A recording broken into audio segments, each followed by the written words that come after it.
Good afternoon, May 16th, 2020. This is Deacon, and I want to welcome you guys to a new podcast that is going to talk to you about current events, all types of topics that you guys also provide for us that you want to hear us talk about. And by us, I mean my good friend Jones.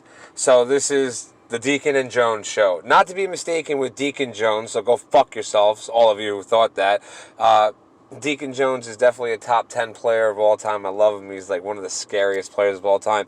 If you ever got a chance to watch Deacon Jones play, he was intimidating. Like, lining up on the other side of the line versus that guy must have been fucking frightening, I gotta tell you. But anyway, like I was saying, this is the Deacon and Jones show. My buddy Jones here is a frontliner. She's a nurse for a hospital on Long Island, New York. We're just basically two I guess, how do you say this? Well-educated, intellectual chaps who enjoy having conversations and debate. So without further ado, I'm going to put Jones on and get to know Cast a little bit here. Hey, I'm Jones. I'm a registered nurse that just recently transitioned from med-surg nursing into surgical ICU nursing and finished my fellowship and started being on my own in the beginning of February of this year, and have had to be on the front line of this COVID pandemic, taking, sometimes double or more the patients that I'm supposed to be taking care of, and it's been some tough times, and there's still some rough road left to go, right? Yeah, you definitely could say that again, Jones. But, Jones, before we get into our topics for today's show, and thank you guys again for, listening and tuning in. I hope you guys do enjoy the show. But, we do have a couple of cool things that we're going to do each week for you. We're going to have guest speakers. We're going to have local business owners on the show. Definitely, good to, help us, provide some feedback for us. So definitely leave some comments.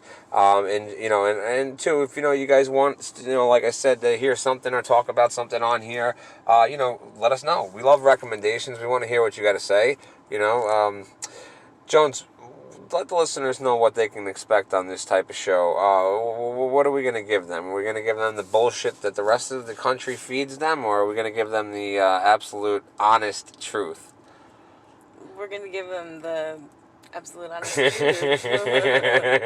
Yeah, sometimes if it's a little scary, too bad. Remember, a couple rules about the show, guys.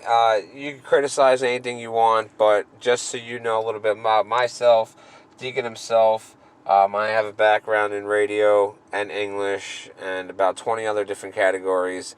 I am a highly intellectual person, and I want you guys to know that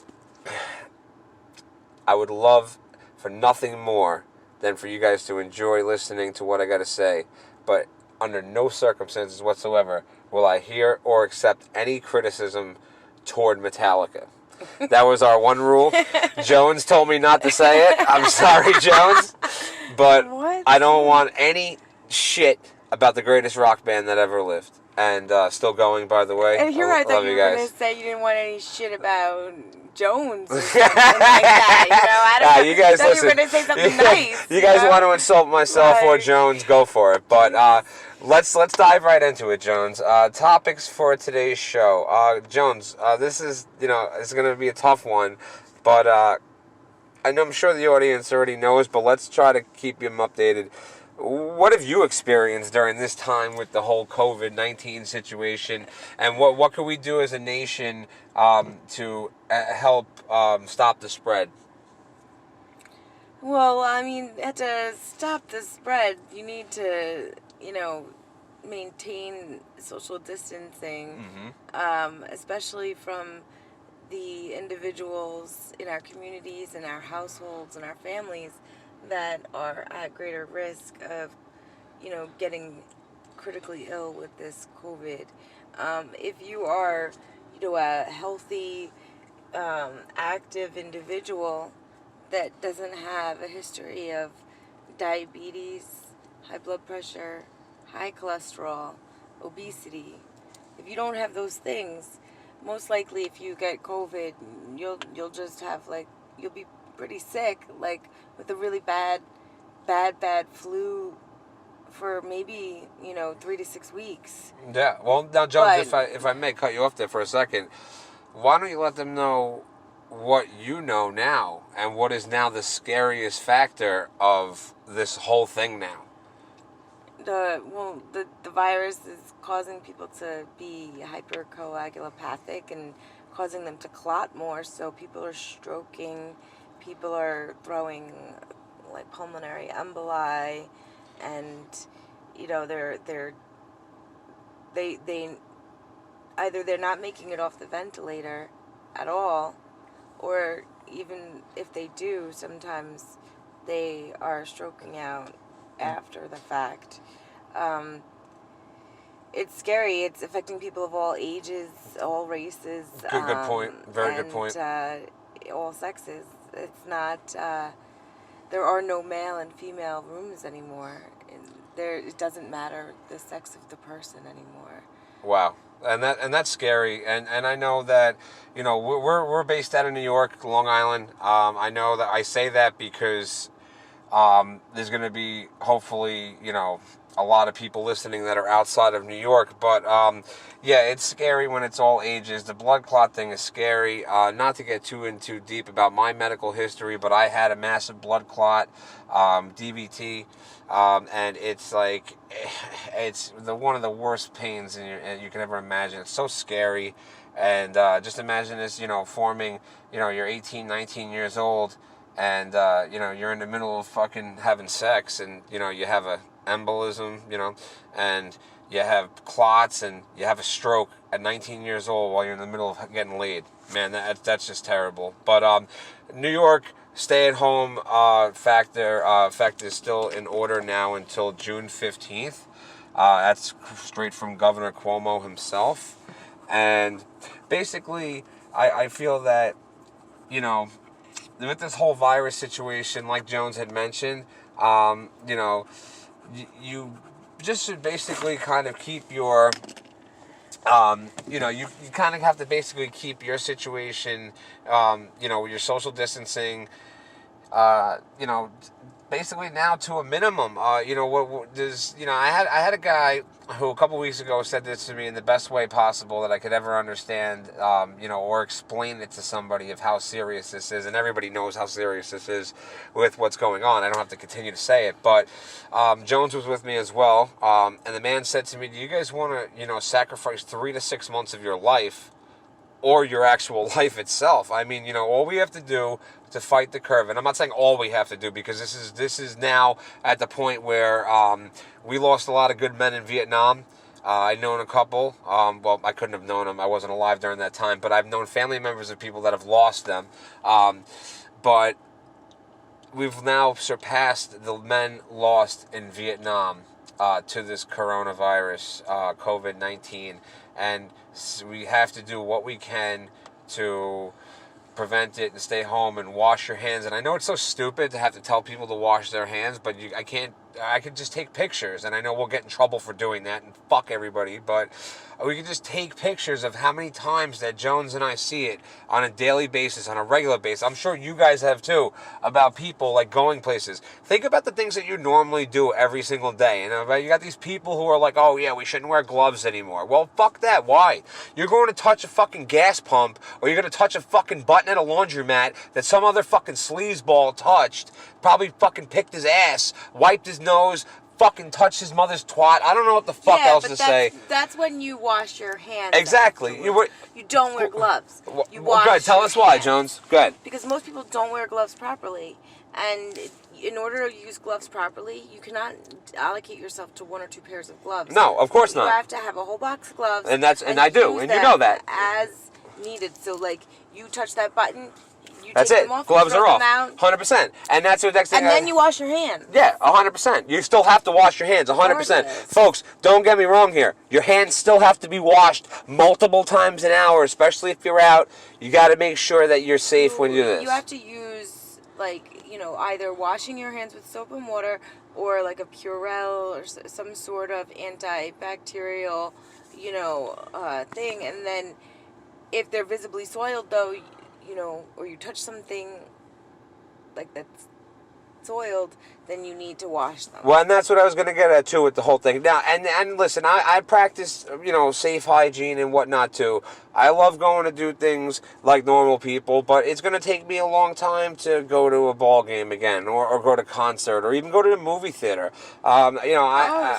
Excuse me, I'm sorry to interrupt, but speaking of concerts, Kenny Chesney, I saw, did a concert in Tennessee for healthcare workers, and he did it at a drive-in theater, and they parked cars 6 feet apart from each other. Wow, that's nice. Yeah. That's nice. That's pretty innovative, I thought. Yeah. And, very, I'm sure that the healthcare staff are very grateful for that. Yeah, I'm sure, definitely. But, going back to this, and of course we're going to keep you guys updated and whatnot, but we're going to wrap it up on the COVID, whatnot, topic for now. But, even when you're going to places, like what I usually do is if I have to go to the grocery store, or any type of store, I wear 2 pairs of gloves. The first glove goes on the outside from touching something or whatnot, and then I remove that glove so I can then touch my wallet with a clean glove, because there's no point of touching my wallet again if the fucking glove's not clean. It's just terrible. It's giving people high levels of anxiety, I can imagine. I'm one of those weirdos like that, but craziness. But now, I got a topic for you guys. I got to know, get to us too. Please do leave your comments and stuff below. Let us know what you think of the show, and we'll ask you guys questions periodically. We definitely need and appreciate the feedback. So let's start off with the biggest one. This has to be on there based upon what I said in the opening statement about not to trash the greatest of all time. But, Jones, let me ask you this. Voted by the fans, Metallica fans, number 1 Metallica song of all time is Fade to Black. Off of course, as we know, the 1984 classic Ride the Lightning. What is your opinion about that? Why is that song number 1, or why is it not number 1?